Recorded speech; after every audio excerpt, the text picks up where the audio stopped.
Donc, et pour parler de ce sujet, on a en ligne Monsieur l'ambassadeur Medhat Al-Melighi, ancien ministre adjoint des Affaires étrangères. Bonjour à votre Excellence.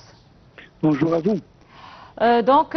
Une visite très importante de la part du ministre turc des Affaires étrangères, Hakan Fidan, au Caire, et des entretiens très importants avec le président Abdel Fattah el-Sisi et le ministre des Affaires étrangères, Badr Abdelghati.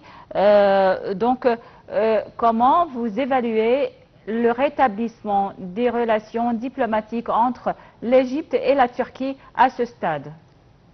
Bon, premièrement, il était très important de noter que la Turquie étant un joueur très important sur la scène du Moyen-Orient, on devait avoir des relations assez étroites avec ce pays important et qu'on a vu récemment aussi une visite pendant le mois de février dernier du président Abdel Fattah el-Sisi qui s'est rendu à Ankara où il a été reçu par le chef de l'État et le dirigeant turc, M. Erdogan. Il a été reçu avec tous les aides nécessaires en ce moment. Et en même temps, il y a eu une visite pour le président turc pour visiter l'Égypte qui n'a pas été encore effectuée jusqu'à présent.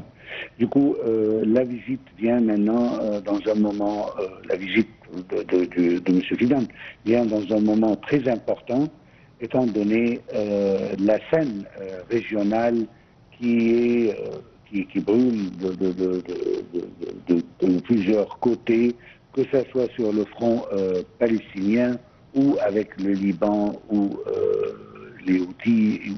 Dans toute la région, on peut voir d'une manière très claire l'escalation israélienne pour maintenir cette guerre toujours en feu. Alors, la visite de M. Fidan est une visite très importante aussi pour plusieurs raisons. Celle qu'on vient de dire, et puis n'oublions pas que M. Fidan était jusqu'à récemment le directeur des renseignements turcs avant d'être nommé comme ministre des Affaires étrangères, ce qui le rend familier avec beaucoup de détails dans les dossiers régionaux et internationaux. Sans compter sa proximité avec le président Erdogan. On peut dire aussi que la visite vient dans un moment où les troubles régionaux sont remarquables et sont signes d'une guerre qui promet d'être une guerre générale dans la région. Et il était très important de coordonner les étapes, étant donné que l'Égypte et la Turquie ont intérêt à ne pas escalader cette guerre pour, premièrement, la sauvegarde de tous les pays concernés, notamment les Palestiniens, et d'autre côté, pour la stabilité de nos pays respectifs, en ce qui concerne la possibilité d'escalader cette guerre et ce qu'elle promet. Surtout, n'oublions pas que l'Égypte, par exemple, souffre d'une manière claire, économiquement au moins, en ce qui concerne la guerre que mènent les Houthis contre les navires qui se dirigent vers Israël, ce qui a rendu le canal de Suez un peu important en ce qui concerne plus de 2/3 de ses revenus annuels prévus. Et cela aussi a des implications sur l'économie turque. Et du coup, il était très important de voir comment est-ce qu'on peut coordonner nos positions, que ce soit sur le plan régional, international, en ce qui concerne ce conflit israélien avec tous les pays de la région, ou que ce soit sur le plan bilatéral entre l'Égypte et la Turquie. N'oublions pas que l'Égypte est le partenaire commercial le plus grand de l'Afrique avec la Turquie. Et aussi, il y a beaucoup de produits égyptiens qui sont exportés en Turquie.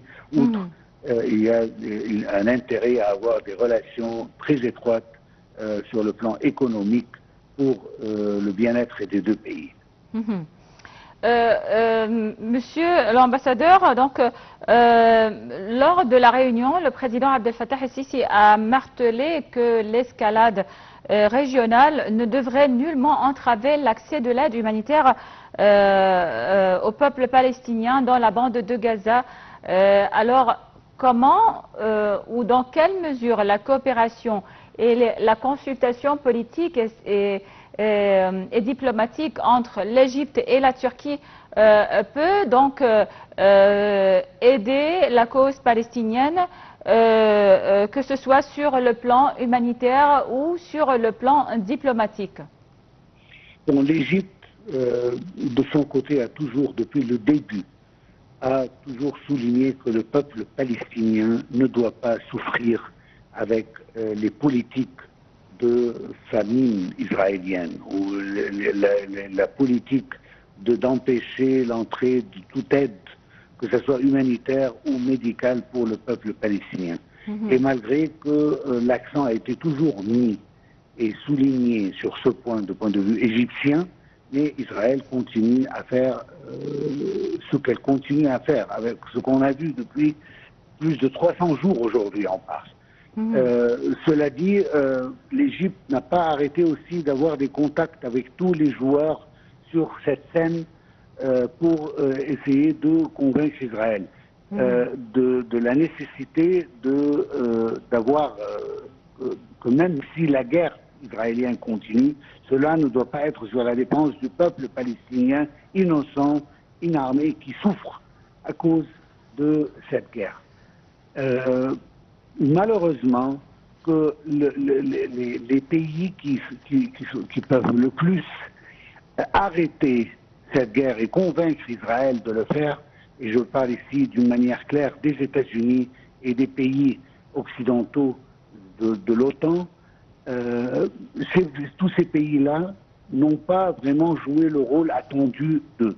Jusqu'hier, on a entendu que les États-Unis ont accepté de donner une aide supplémentaire d'armes, que ce soit le VK-83 ou 84, qui sont deux bombes assez importantes d'une demi-tonne et d'une tonne pour Israël.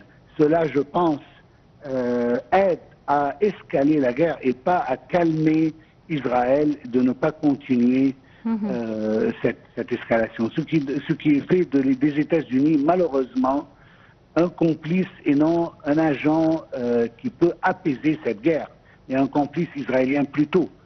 Et du coup vient ici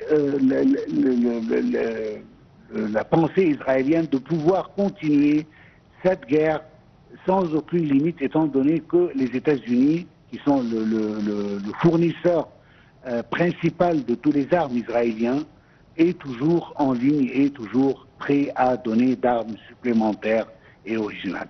Alors, les efforts les efforts d'Égypte seule et même égypto-turcs dans ce cas ne peuvent pas vraiment arriver au point de convaincre Israël, étant donné qu'on n'est pas le fournisseur d'armes. On ne peut pas vraiment forcer Israël à accepter les termes d'engagement qui sont toujours été marqués dans les guerres. Non. Israël met ses règles de jeu et continue à les jouer, étant donné qu'elle jouit du support et du soutien américain occidental pour ses actions. Parce que, à vrai dire, que même s'il y a des paroles de mécontentement, que ce soit de la part des États-Unis ou des pays d'Europe, mais à vrai dire, s'il y a toujours de fournissement d'armes, cela ne veut rien dire sur le plan pratique, que Israël est en train toujours de recevoir l'aide qui lui permet de continuer sa guerre et son agression sur le peuple palestinien, et non seulement ça, et d'escaler aussi sa guerre vers d'autres pays tels que le Liban ou la Syrie ou d'autres pays aussi. Alors, Monsieur l'ambassadeur Medhat Al-Meligi, ancien ministre adjoint des Affaires étrangères, merci beaucoup pour toutes ces informations et passez une excellente journée. On continue donc avec d'autres sujets de Bonjour l'Égypte, et cette fois on va parler musique et art et l'opéra du Caire qui enchante les cœurs et les esprits avec les festivités estivales de musique et de chant. Ça veut dire qu'en juillet et en août, les scènes des opéras du Caire, d'Alexandrie et de Damanhour vibreraient au rythme de mélodies envoûtantes et de voix sublimes. Sally Hamed nous donne plus de détails sur les activités de l'opéra pendant le mois d'août.